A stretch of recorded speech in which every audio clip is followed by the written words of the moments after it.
Friends நேயர்களுக்கு வணக்கம். என்ன தம்பி எப்படி இருக்கீங்க?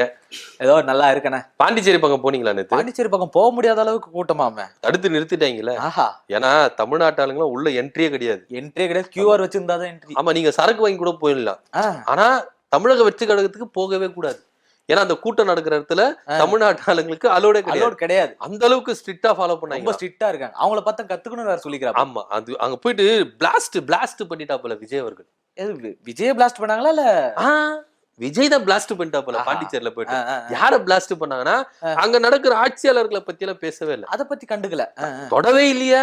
ஐயா சாமி, ரங்கசாமி ஐயா, நான் கிட்ட வரவே மாட்டேன், உங்களை டச் பண்ணவே மாட்டேன். நான் அங்க வந்து என்ன பண்ணிக்கிறேன், தமிழ்நாடு அரசையும் ஒன்றிய அரசையும் நான் வந்து வச்சு செய்யறேன் அப்படின்னு சொல்லிட்டு வச்சு செஞ்சாரு. ஆனா ஒன்றிய அரசை வச்சு செஞ்சாரா அப்படின்ற டவுட் எல்லாருக்கும் இருக்குதான். ஆமா, ஏன்னா நடத்தவில்லை. ஆமா, எல்லாமே கோரிக்கை நிறைவேற்றவில்லை. இன்னும் வில்லை தல்லை அப்படின்ற எல்லா இல்லையும் சொல்லிட்டு கடைசியா வந்து கண்டன அறிக்கை இடுகிறேன் அப்படின்லாம் சொல்ல.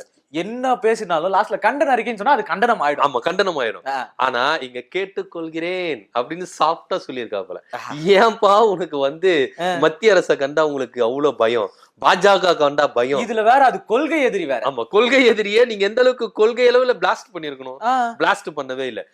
அங்க ரேஷன் கார்டு திறக்கல, மாநில அந்தஸ்து தரல, மக்களுக்கு நிதி தரல, இதெல்லாம் அடுக்குறாரு. எல்லாம் அடுக்குறாரு. ஆமா, அடிக்கிட்டு இதெல்லாம் நீங்க தரணும், இல்லாட்டி உங்களை கண்டிக்கிறேன் அப்படின்னு சொல்லி இருக்கணும். அப்படி சொல்லியிருந்தாதான் நியாயம். ஆமா, நியாயமா இருக்கும். இப்ப பரவாயில்லப்பா, எதிர்த்து வந்து குரல் கொடுத்துட்டாரு. உண்மையில பிளாஸ்ட் தான் பண்ணிட்டாரு. ஆனா இதெல்லாம் செய்யணும்னு சொல்லிட்டு உங்களை கேட்டுக்கொள்கிறேன் அப்படின்னு சொல்லிட்டு சொல்லிட்டாரு. அதுல இருந்தே தெரிஞ்சு போச்சு இவர் வந்து பாஜகவை விமர்சிக்கல, சும்மா அங்க கூட்டம் போட்டிருக்கோம் அதனால விமர்சிக்கணுமே, ஏதோ பாஜக விமர்சிச்சுட்டா.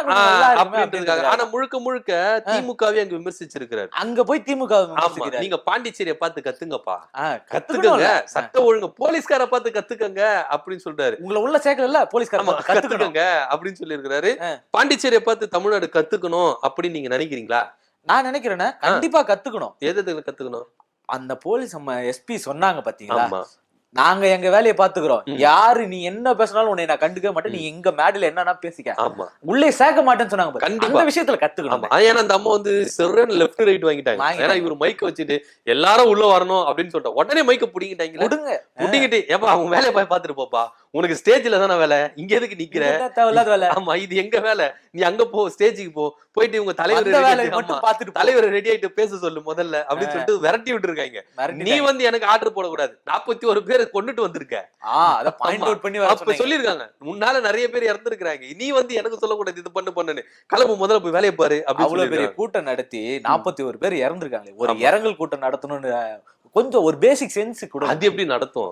நாங்க தான் வந்து ஆயுத பூஜை கொண்டாடுறதுக்கு தயாரா இருக்கோம். அந்த டைம்ல எப்படிப்பா நீ சொல்ற மாதிரி நாங்க இரங்கல் கூட்டம் நடத்தணும்? எங்களுக்கு ஆயுத பூஜை நடத்துறது தான் மெயின். ஆயுத பூஜை தான் முக்கியம். ஆமா, அந்த ஆயுத பூஜை பண்றது எங்களுக்கு முக்கியம், இரங்கல் கூட்டம் பண்றதுல எங்களுக்கு முக்கியம் இல்ல அப்படின்றது நிரூபிச்சு காட்டினாங்கல்ல. 41 பேரை பத்தின கவலை இருந்தா தானே, அதுதான் இவங்களுக்கு குற்ற உணர்ச்சியே இல்லையா? அதனால தானே இப்ப அதே விஜய் வந்து என்ன பண்றாரு, அதே பிரச்சார வாகனத்துல தான் வராரு.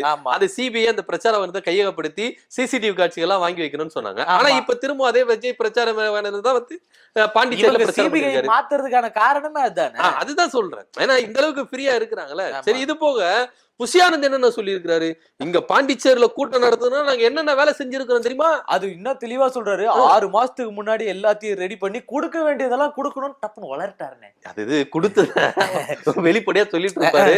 அதனால அழிச்சிருங்க இதெல்லாம். ஏன்னா புஷியானந்த் அண்ணன் வந்து வாய் தவறி சொல்லிட்டு இருப்பாரு.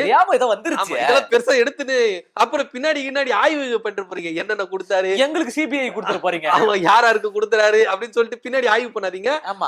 அண்ணன் சொன்னதை வந்து டெலீட் பண்ணிடுங்க அப்படின்னு சொல்லிட்டு நம்ம வந்து கேட்டுக்கணும். இதுல ஆதவர்ஜனாவும் இன்னொன்னு பேசினாரு. மிகுந்த கரகோஷங்களை தட்டி கர்த்தர் ஆண்டவரே, ஐயோ சர்ச்சைக்கு போலப்பா அவரு, சர்ச்சைக்கு போல அவர் கூட்டத்துல சொல்றாரு.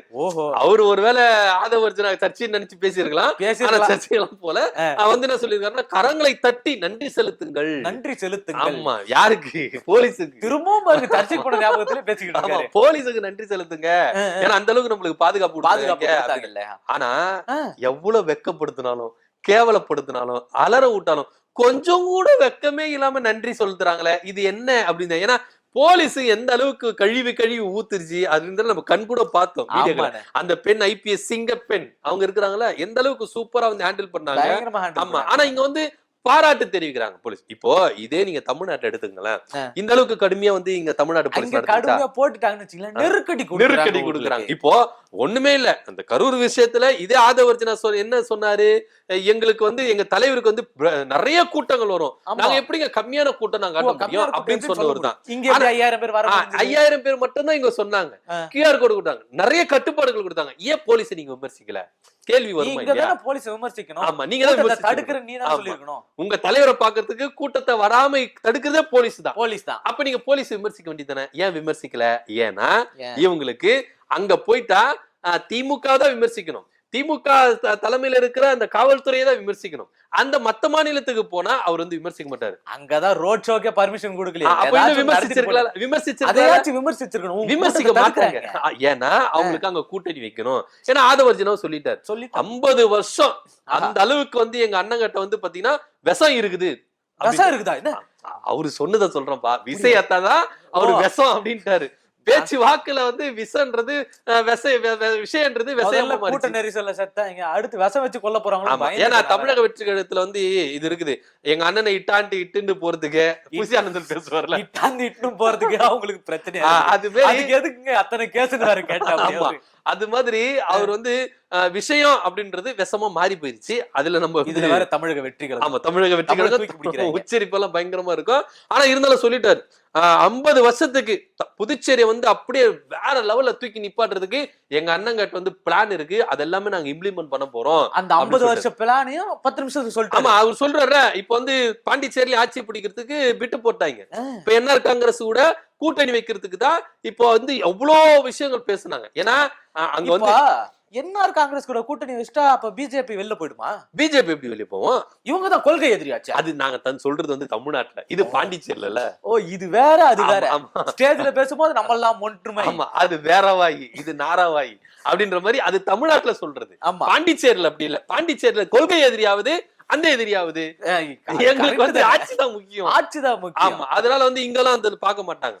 இப்போ நீங்க தமிழ்நாட்டுல கூட 2026 தேர்தல் முடிஞ்சிட்ட பிறகு கொள்கை எதிரியாவது ஏதாவது நாங்க கூட்டணி தான் வைப்போம். பாஜக விடாது. ஏன்னா இப்போ திமுக ஓட்டு பிரிக்கணும்னு ஒரு பக்கம் அலைஞ்சிட்டு இருக்கு. அதுக்காக தான் இவ்வளவு பெரிய வேலை. ஆனா திமுக ஓட்டு பிரியாது, அது ஸ்ட்ராங்கா தான் இருக்கு. ஆமா, அதனால வந்து இப்ப அண்ணன் வந்து என்ன பண்ணாரு, என்ஆர் காங்கிரஸ் கூட போட்டியிட போறாரு. அதனாலதான் இப்ப வந்து என்ன பண்ணா, அந்த ஆட்சியாளர்களையோ சிஎம்ஐயோ காவல்துறையோ விமர்சிக்காம சாஃப்டா பாலிஷ் போட்டு வந்துட்டாப்புல. அங்க இருக்கிற குறைகள் எல்லாத்தையும் சொன்னாரு பாத்தீங்களா? ஆமா, கடலூருக்கும் பாண்டிச்சேரிக்கும் வந்து ட்ரெயின் ஓடணும்னா அதுக்கு திமுக அரசு காரணமா? ஆமா, ஏன்னா அது வந்து கிட்டத்தட்ட கடலூருக்கும் பாண்டிச்சேரிக்கும் வந்து 300-400 கிலோமீட்டர் இருக்குல்ல, பின்ன ஜனங்களை நடந்து போயிட்டு வரதுல ட்ரெயின் வசதி இருக்கணுமா இல்லையா? அது வந்து ட்ரெயின் எல்லாம் வந்து பாத்தீங்கன்னா நம்ம ஐயா மு.க. ஸ்டாலின் கிட்ட தான் இருக்கு. ரயில்வே துறை அமைச்சர் வந்து அவர்தான் வந்து அவர்தான் ட்ரெயின் வந்துடும். ஒண்ணு ரயில்வே வேணா மத்திய அரசு இல்ல பாண்டிய அரசு கிட்ட கேளு. ஆமா, இது என்னடா இங்கிட்டு இல்லாம அங்கிட்டு இல்லாம எந்த பக்கம்? ஏன்னா அண்ணன் வந்து ஊறி போச்சு. இப்போ நீங்க வந்து சொல்றீங்களா, பாண்டிச்சேரியில போயிட்டு என்ன சொல்றாரு,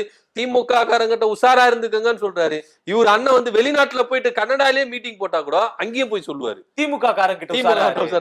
அது மட்டும் இல்ல, விண்வெளியில போய் போட்டா கூட ஏலியன் கிட்ட சொல்லிருப்பா திமுக காரங்கிட்ட. ஏன்னா திமுக காரங்க விண்வெளியில வரைக்கும் போய் இருக்கிறாங்க. அண்ணனுக்கு அந்த அளவுக்கு ஊறி போயிருச்சு. திமுகனா கனவுல கூட என்ன பண்ணு, தூக்கத்துல கூட திமுக போல விஜய். ஆனா ரத்தத்துல ஊறி போச்சு. ரத்தம் ஞானம் வெறி பிடிச்சவன் தான் இது மாதிரி பேசுவான் அப்படின்னு வரல.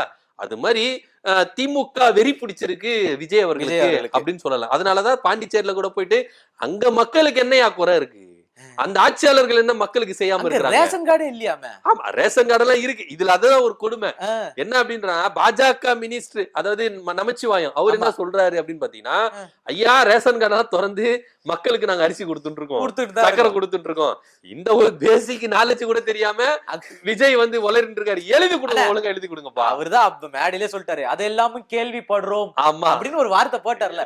ஒரு தலைவர் ஒரு விஷயத்த ஒரு இடத்துல போய் மீட்டிங் நடத்துறாருன்னா அந்த குறைகளுக்கு என்ன அதுனா கேள்விப்படுறோம். அது என்ன கேள்விப்படுறீங்க, எழுதி கொடுறீங்கன்னா கேட்டுட்டு போ, அங்க என்ன வேலை? கரெக்ட். ஏன்னா எழுதி கொடுத்துரு, ஒழுங்கா எழுதி கொடுங்கப்பா அப்படின்னு சொல்லி மாத்துங்க. ஆமா, நமச்சிவாயம் கிழிச்சாரு போல, பயங்கரமா கிழிச்சாரு. முதல்ல ரேஷன் கடை நடத்தணும் அப்படின்றது மாநில கட்ட இருக்குதா மத்தியத்துல இருக்குதா அப்படின்ற கேள்வி கேட்டாரு. இந்த ஒரு பேசிக் நாலேஜ் கூட விஜய்க்கு இல்ல அப்படின்னு. இதுல இன்னொரு விஷயம், வேடிக்கையான விஷயம் என்ன அப்படின்னா, அது புதுச்சேரி மாநிலத்துல இலாக்கா இல்லாத ஒரு அமைச்சர் இருக்காரு ஜான்குமார்.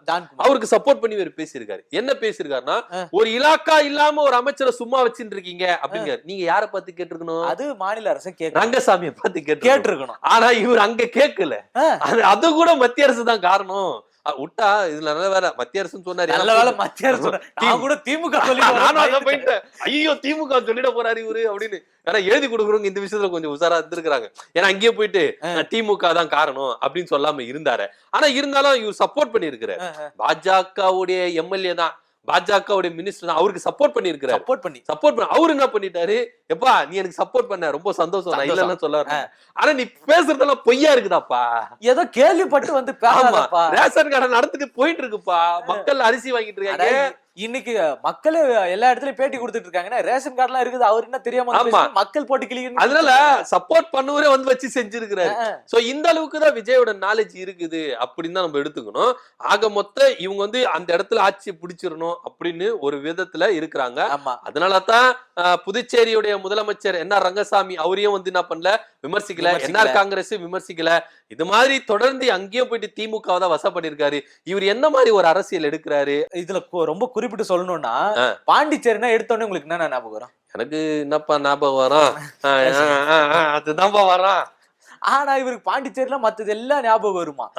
பாண்டிச்சேரியில இருக்க குறைகளை பத்தி பேசும்போது இங்க தர்மபுரியில போய் கையை கடிப்பாங்க. ஆமா, அங்க இருக்கிற அதை பத்தி கடிக்கவே மாட்டாங்க. ஏன் கையை கடிக்க மாட்டாங்க? ஏன்னா திமுக தான் எதிர்ப்பு.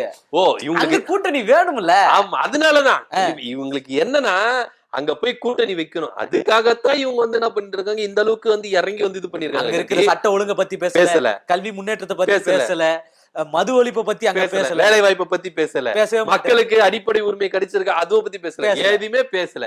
பேசாம நீங்க ஒன்றிய அரசு கடமைக்குன்னு நான் விமர்சிக்கிறேன்னு சொல்லிட்டு அதுவும் கேட்டுக்கொள்கிறேன் பாசமா தான் நீங்க சொல்லிருக்கீங்க. ஐயா சாமி தயவு செய்து செஞ்சிருங்க ஐயா அப்படின்ற மாதிரி கெஞ்சி கூத்தாடி வந்திருக்காரு. ஒரு கண்டன அறிக்கை கொடுங்கப்பா, ஒரு கண்டன அறிக்கை. ஆமா, ஒரு வலுவான ஒரு கண்டன அறிக்கை. நீங்க பாஜக எதிர்க்கிறேன் அப்படின்னு சொல்லிட்டா எதிர்ங்க, எதிர்த்து தீருங்க. அதை விட நான் கொஞ்சமாவது கேட்டுக்கொள்கிறேன் அப்படின்னு. இதெல்லாம் எதிரின்னு சொல்றேன் நான். நீ எந்த அளவுக்கு அதை எதிர்த்து கேக்குறியோ, எதிரி எந்த அளவுக்கு கேக்குறியோ, நீங்க கொள்கையில ஸ்ட்ராங்கா இருப்பீங்க. நீங்க தமிழ்நாட்டுல கூட நீங்க கேட்கவே இல்லை, பாஜக நம்மளுக்கு வந்து நிதி கொடுக்காம இருக்கு, கல்வி நிதி கொடுக்காம இருக்கு, நம்மளுக்கு தர வேண்டிய எல்லாத்திலயும் ஓரவஞ்சனை பண்ணிட்டு இருக்கு. ஆமா, எல்லாமே நம்மளுக்கு கொடுக்காம இருக்கிறாங்க. ஆனா இதெல்லாம் நீங்க விமர்சிக்கிறீங்களா அப்படின்னா விமர்சிக்கவே இல்லை. சரி ஓகே, நீங்க இங்க திமுக செய்யற எல்லா திட்டங்களையும் நீங்க விமர்சி பேசுறீங்க, ஓகே கரெக்ட். ஆனா அங்கேயும் போயிட்டு நீங்க திமுக திமுக திமுகன்னு விமர்சிக்கிறீங்களே, இது உங்களுடைய நாலேஜ் என்னவா இருக்கு அப்படின்னு தான் நம்மளால பார்க்க வேண்டிய ஒரு விஷயம். பேரை மாத்தி வச்சுக்கலானே, என்னன்னு தமிழக வெற்றி கழகம் வேணாம், திமுக எதிர்ப்பு கழகம் வேணா, பேரை மாத்தி வச்சுக்க சொல்லுங்க. அப்படி வச்சுட்டா விஜய் திருந்துவாரு அப்படிதான் பார்க்கலாம். பொறுத்திருந்து பார்க்கலாம் இன்னும் என்னென்ன நடக்குது அப்படின்றத.